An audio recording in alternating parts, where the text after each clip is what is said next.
In 1974, English rustic rockers Starry Eyed and Laughing released their first of two albums, and from it, the track Lady Came from the South.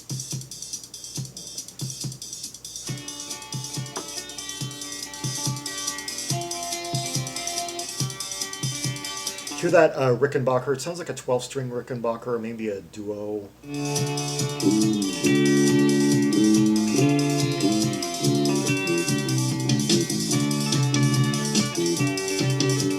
Yeah, we got two guitarists in this band, and so yeah, we got interlocking Rickenbacker guitars, and I would assume Rickenbacker bass as well.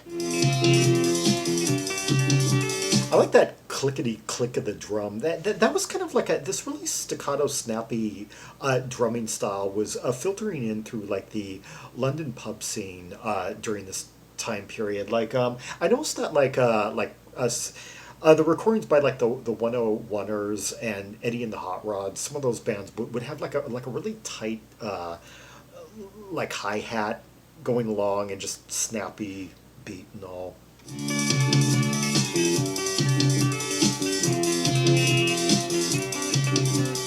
Lady came from the south. How was I to know? Walking all alone.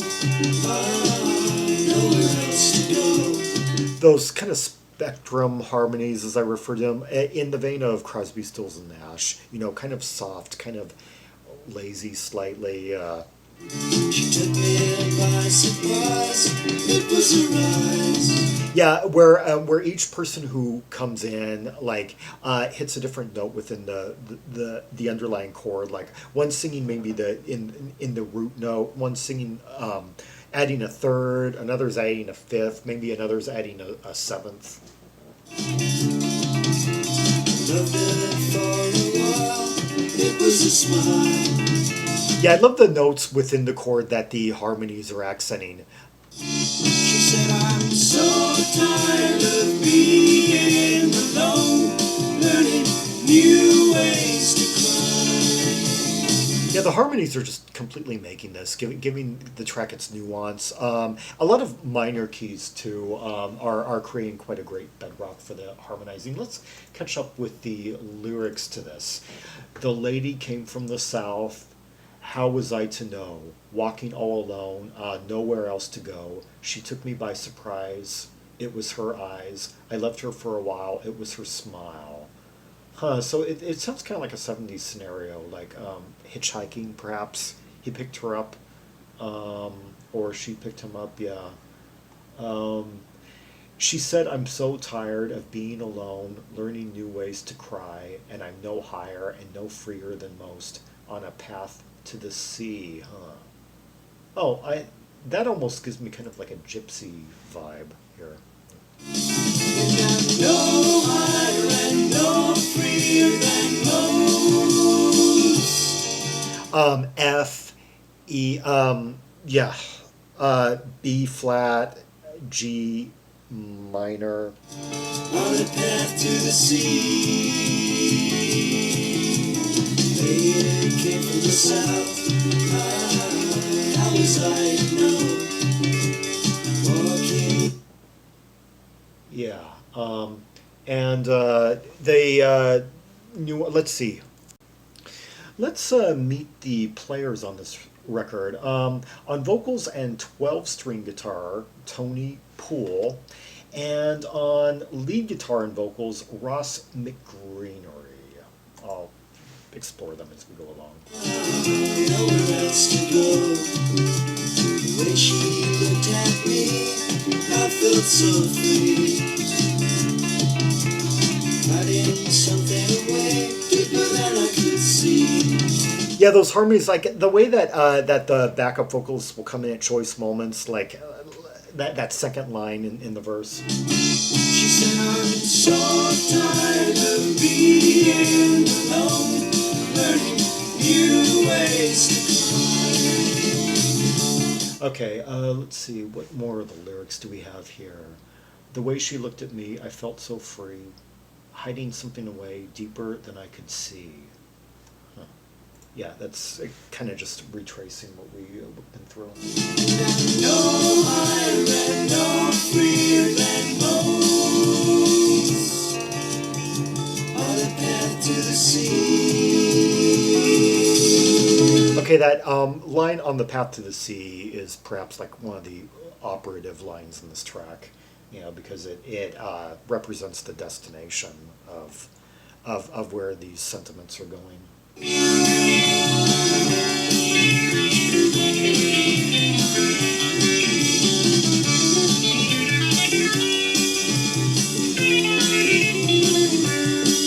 Oh, hear that! Just soak in that tone. Yes. BJ, the ever ubiquitous BJ Cole guests on this track. Yeah, apparently. And playing pedal steel guitar. Yeah, just soak in that. Oh.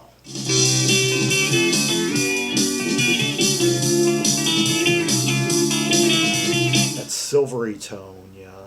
I'm thinking that this track could be about just two drifters, 70s era drifters from very different backgrounds, different regions, just connecting on their own mutual kind of uncertainties and seeming just lack of direction in life and just trying to find a path forward.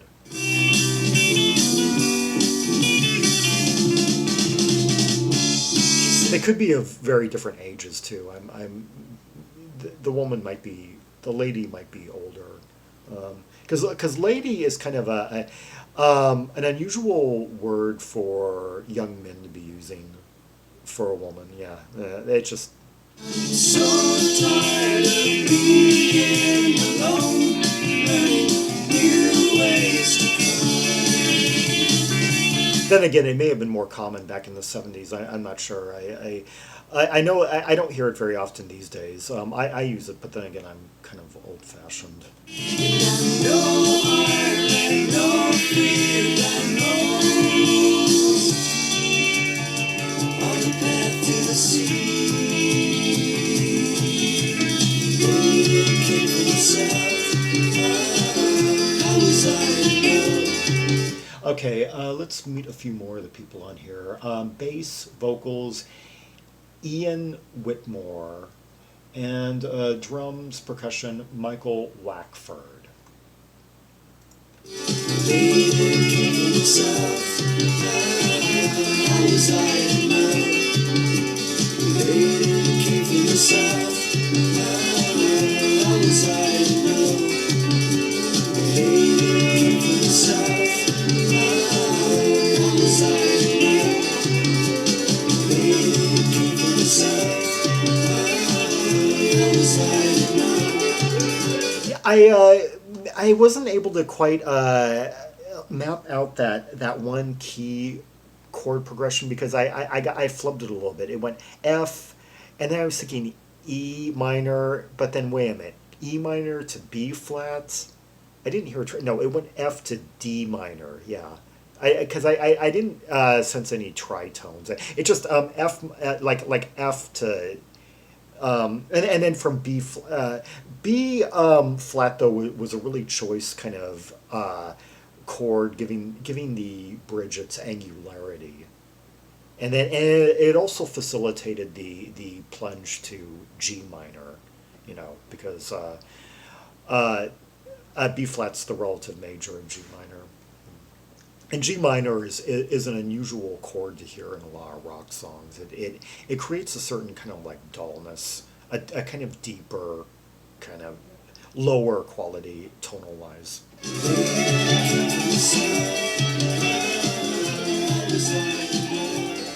Oh, hear the little filigree right there? Yeah, I just love the overall 70s kind of rustic vibe of this track. That post yeah, as I said earlier, like uh basically Crosby, Stills and Nash were the act that took rusticism and made it maximal by those really wide full harmonies, and also their use of like kind of epic chord sequences that create a certain sense of drama, angularity at times. And Crosby, Stills, and Nash could also be quite epic in their use of multi-song movement. Heck, one of their most popular songs is "Sweet Judy Blue Eyes." You know, sweet right there, meaning multi movements. And just as Starry Eyed and Laughing could do from time to time, is in the next sequence of tracks, "In the Madness" and "Everybody."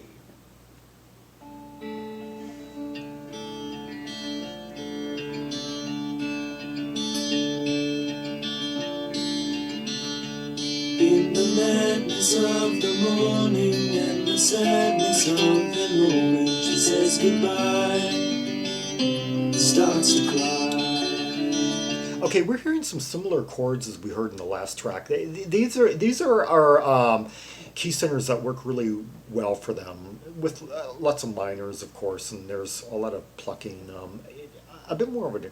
In a second of emotion and the burning of devotion, she don't know. It's got that kind of like semi-acoustic feel to it, but then again, the Rickenbacker guitars has been like known as like the semi-acoustic sound. Why the life's a lie. For the love of a lady grows stronger every day. Yeah, very strong harmonies on this one once again, and the guitars playing kind of like a clearer, like filigree, like one kind of plucking, another just adding a few notes, and the bass being really like equal in the interaction. She seems like a stranger now, ship upon the water.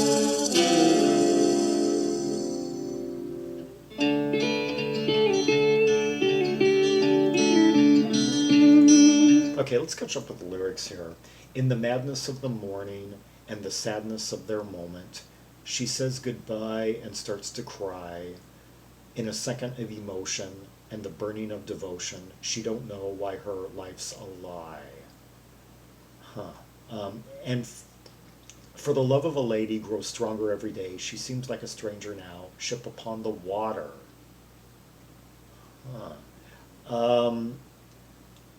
And I am wondering, "ship upon the water" almost makes me wonder if we're talking about an actual woman, or are we talking about a ship? Yeah, because ships are referred to oftentimes with feminine pronouns. Find out as this goes along.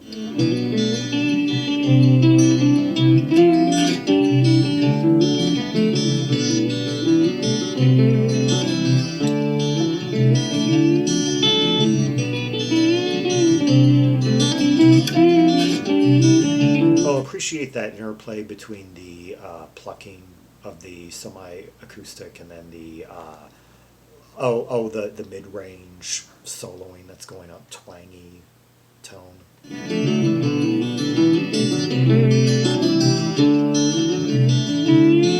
I think I'm hearing three guitars at once here. For the love of a lady grows stronger every day.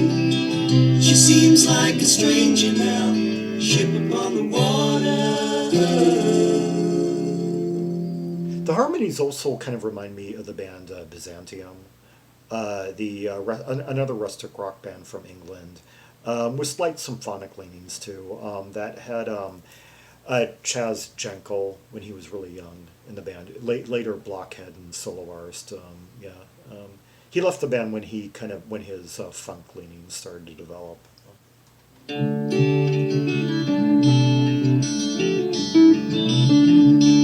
the darkness of desertion, she dances desperate hopes that dreams bring. She walks alone on her own. I think we're getting some polychordal action here. It's like there's an underlying consistency, but it's going like B, like D D B C, like D B C D. The pain of that parting echoes thoughts of their restarting. Yeah, polychord. I mean, it's basically D the whole time. It's just that the root note kind of takes a few turns underneath it. Again, to live again. For the love of each other grows stronger every day. They seem to be drifting like ships upon the water. Hear that rattling right there? Yeah. Let's catch up with the lyrics. Okay. In the darkness of desertion, she dances desperate hopes that dreams bring. She walks alone on her own, and the pain of their parting echoes thoughts of their restarting, to laugh again, to live again. These are quite poetic and oblique in a way, these metaphors. I get the feeling we're talking about a person. We're talking about an actual lady. But for the love of each other grows stronger every day. They seem to be drifting like ships. The ship is kind of a metaphor for parting great distances, and once the ship is sailed, you can't really catch up with it. Unless you're on a ship as well. Yeah, and so this is about I guess an inability to communicate, and just a sad parting between two lovers, or once lovers anyway.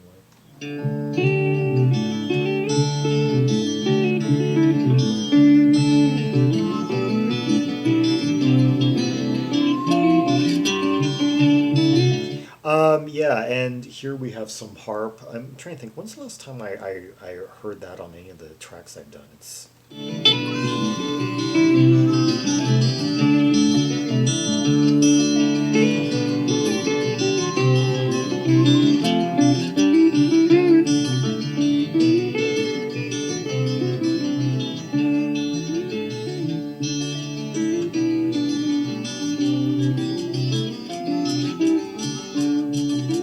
get ready.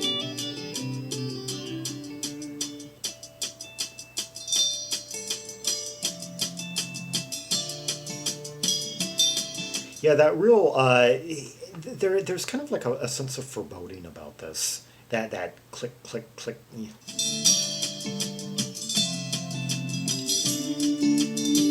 Harmonic notes. Dun, dun, dun, those pull-offs.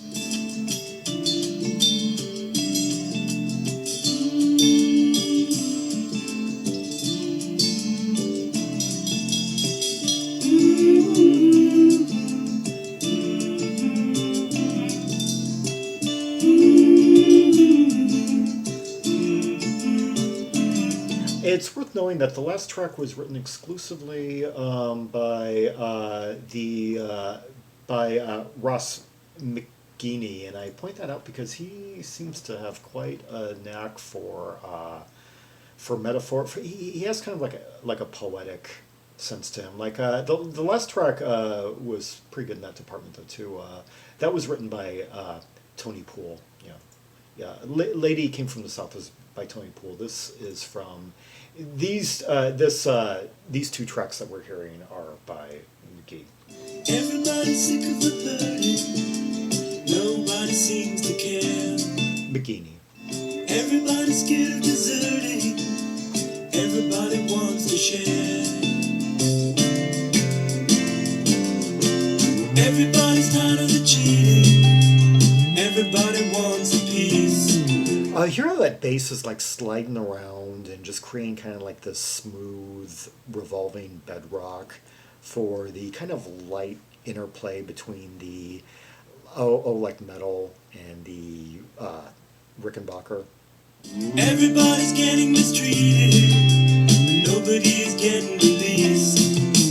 Everybody wants you, everybody needs you, no one really wants to know. I love how over that 4-line bridge, it's like the first 2 lines we got some harmonies, adding like I think thirds, and then another on the second 2 lines, like fifths I think are added, and yeah, higher, giving even more like nuance and layer. Everybody will hurt you when you're down and out. Everybody will burn you when you're hanging out.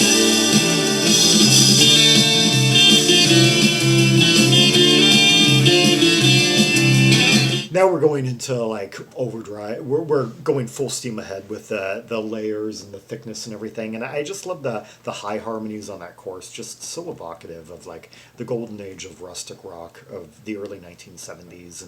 And while it's primarily thought of as an American development, there were like more than like half a dozen rustic rock acts in the UK during the first half of the 1970s.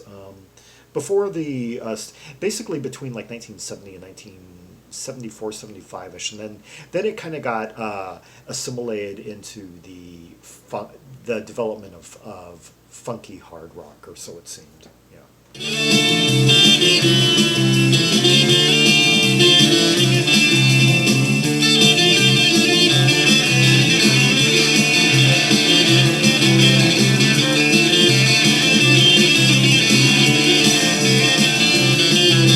There we got a lot of like misty percussion, like cymbals going, and we got that kind of like mid range Rickenbacker like fiddling and just an overall like full kind of rush of sound in D minor.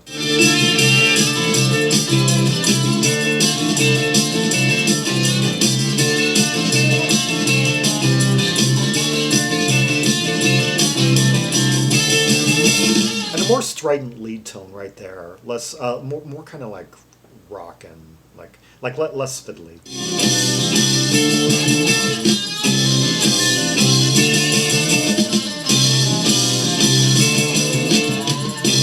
Yeah, that's actually kind of the most like hard rock and guitar tone I've heard yet in the three tracks that we've covered. I mean, because we've either so far we've either veered between like plucking kind of fiddling like of the Rickenbacker or like twangy soloing like.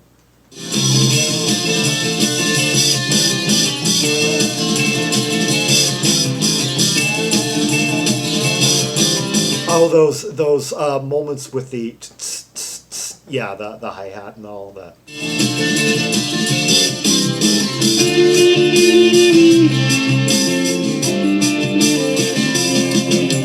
Yeah, that Leonard Skinner would do that on some of their songs. You would have like a few bars of like open cadence, kind of like strum along, forward rush, and then like a bar where there would be like four, beat downbeats per bar with like a hi hat or something like dun dun dun dun.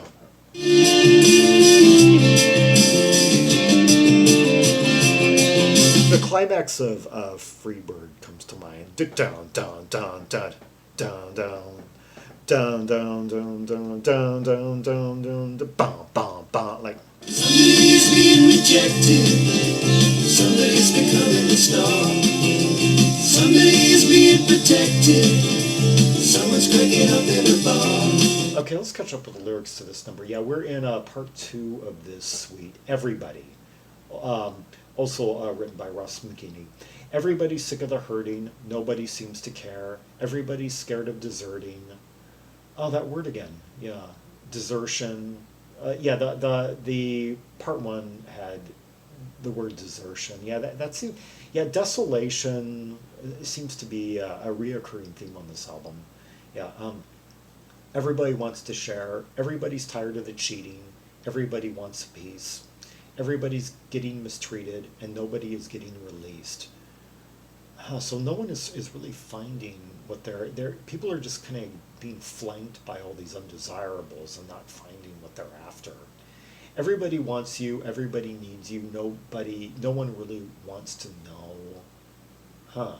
I guess it's alluding to the anonymity of the urban environment and how people have the same basic needs as humans, and yet everyone is so disconnected and just and failing to communicate. You know, everybody will hurt. Okay. Everybody wants you. Everybody needs you. No one really lives alone.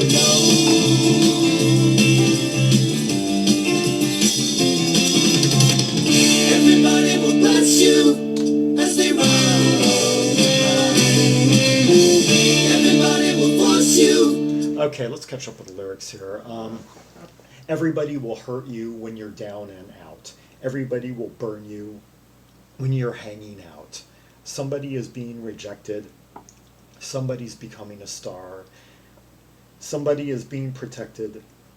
Somebody's cracking up in a bar. Huh. This could be kind of alluding to Hollywood. Yeah. Just to be unkind.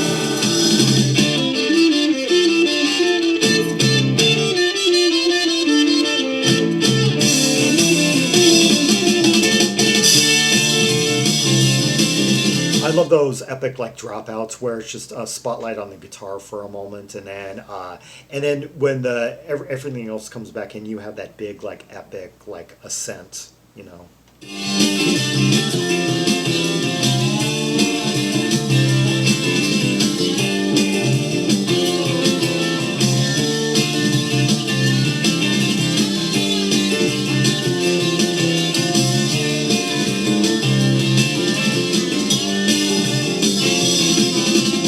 Yeah, quite a Russ McGeeney, who plays lead on this album, quite the guitarist. He would in 1980 he resurfaced in the band The Tigers that also had Nick Potter from Vandergraaf Generator, who had been an early member of Vandergraaf Generator and then would rejoin during the Vandergraaf era, for the like 77, 78 when Graham Smith joined the band. Yeah.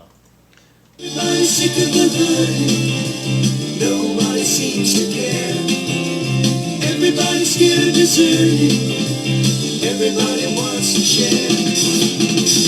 Everybody loves you. Everybody needs you. No one really loves alone.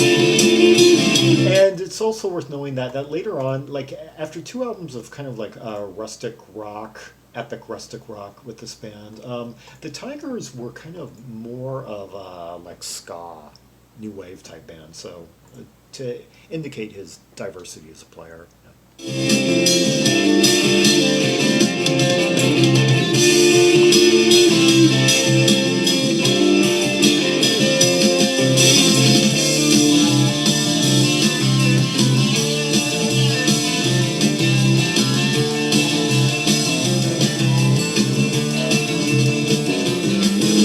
Let's catch up with the lyrics here. Everybody wants you, everybody needs you, no one really lives alone. Everybody will bless you as they rob you blind. That's a really telling line. Very, very true. Yeah. Everybody will force you just to be unkind. Everybody's sick of the hurting. Nobody seems to care. Everybody's scared of deserting. Everybody wants to share. It's talking about like the contradictions of human nature and how people easily come into conflict with one another because of these contradictions. Everybody loves you, everybody leaves you. No one really loves alone.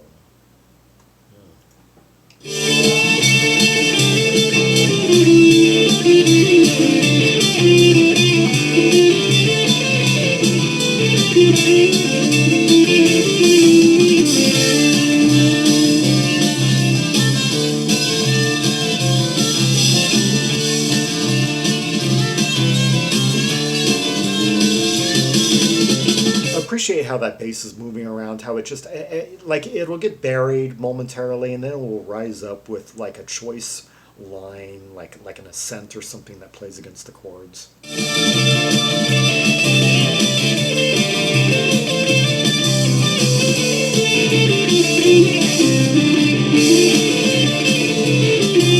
And that bassist, Iain Whitmore, he, I guess, resurfaced at some point in the band Violinsky. Yeah, that was an ELO spinoff. Yeah, I don't know if he's on both albums, but it has him credited on one. Yeah, yeah, that was formed by Mike D. Albuquerque, who had been in ELO circa like 1973, 74, thereabouts. I guess he's on the second one. Iain Whitmore is on the second album. Yeah. By Violinsky.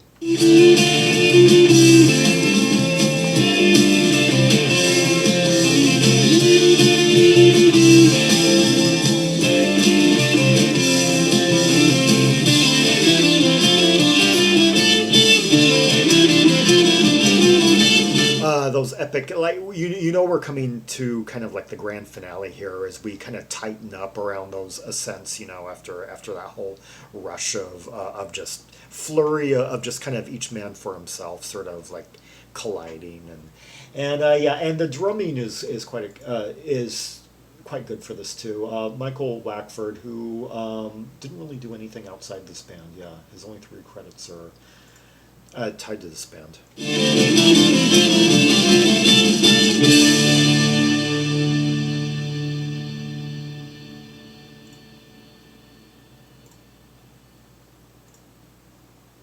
And that is quite a blast off, considering that the track isn't quite played out yet. 3 o'clock, Bill Spencer with Capital News. First Watergate and in the United I forgot about this little postload. States, a congressional committee has voted to recommend President Nixon's impeachment. John Ferguson in Washington. Oh, so that's what this track was about. It was alluding to like U.S. politics at the time. Votes to 11, the House Judiciary Committee Saturday night passed Article 1 of the proposed bill to impeach President Nixon. This article says the president... I wouldn't have read that into the lyrics at all, but... office failed in his duty to preserve, protect, and defend the Constitution of the United States by obstructing justice in the Watergate affair. Now, I wouldn't have read that in the lyrics at all, but I don't remember that from the album, funny enough. Yeah, Starry Eyed Laughing, and Tony Poole, the guitarist and co-writer of the band, I guess later, he's done various credits over the years. Not much I'm really familiar with. Actually, it looks like he was absent from the music scene for a long time, and then, like 20 years later, reemerged as a session player. And yeah, and it's I guess viewers of this channel at this point have figured out that that I basically stick to like the 20-year period between the late 60s and the late 80s. Yeah. So, but it's nice to know that. Well, he reappeared in a project called The Sun along with one of his bandmates. Yeah, Iain Whitmore and Tony Poole put out a single in 1983 as The Sun. That's something to mark. Yeah. Anyway, yeah, Starry Eyed Laughing, one of many fine rustic rock acts to emerge from England during the first half of the 1970s, a nation not really known for its country rock influences. I mean, let's see, England. Let's see, the bands Heads, Hands, and Feet, Help Yourself, Home, Shape of the Rain, Byzantium, as I mentioned beforehand, Kachais. These guys, Chili Willy and the Red Hot Peppers. The Sutherland Brothers and Quiver, who started out as 2 separate entities and then merged. Let's see, Limey, Snafu, Wally, and even the band America could be counted as part of that movement. Because they were like a trio consisting of American service boys, or American... service children who, who grew up on who went to a school comprised in the UK comprised of the children of American servicemen stationed in the UK. Yeah, and so they kind of had soaked up both the kind of English melodic and also had that American kind of rustic. Sensibility in their DNA, yeah.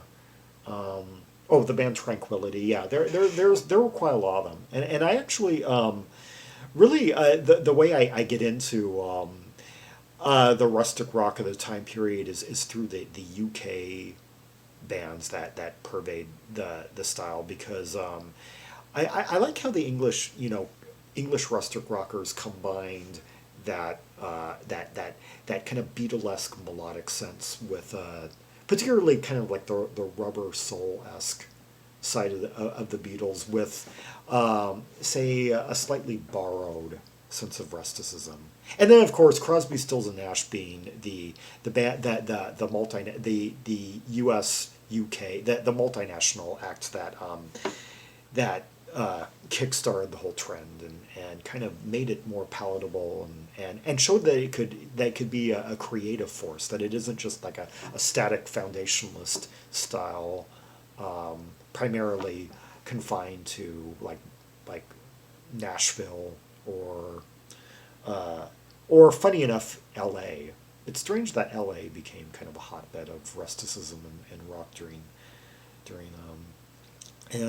I for a while when I got into this UK rustic rock, I thought I may have been ready for some of the more kind of straight ahead US like LA based rustic rock, but that wasn't quite the case. Wasn't quite the same sense of melody and nuance and song construction and movement within the span of in a lot of cases. Although I also like the Australian equivalent to the style, those are kind of gateways, even if they don't quite lead me right to the heartland per se. Anyway, for more rubies and sapphires from the two Starry Eyed and Laughing albums, see the directory of albums by English S artists linked in the description below. Like and subscribe, follow me on social media, and share the video, and leave a comment if there are any observations you have about the 2.5 songs we just heard. The one song, the first song, and then the conjoined songs, the interplay, the sounds, that kind of sumptuous effervescence of those chiming, interlocking, and that of the Rickenbackers and such, and how it played in with the harmonies and cohesively and all that, and the lyrics, if you have any observations about like the meaning of those lyrics. Much more depth to those lyrics than I would have imagined going in. I'm glad I was able to find them on the band's own website, starryeyedlaughing.com. And until next time, this is Zaragon, the world's most ear-traveled trimaximalist, signing off.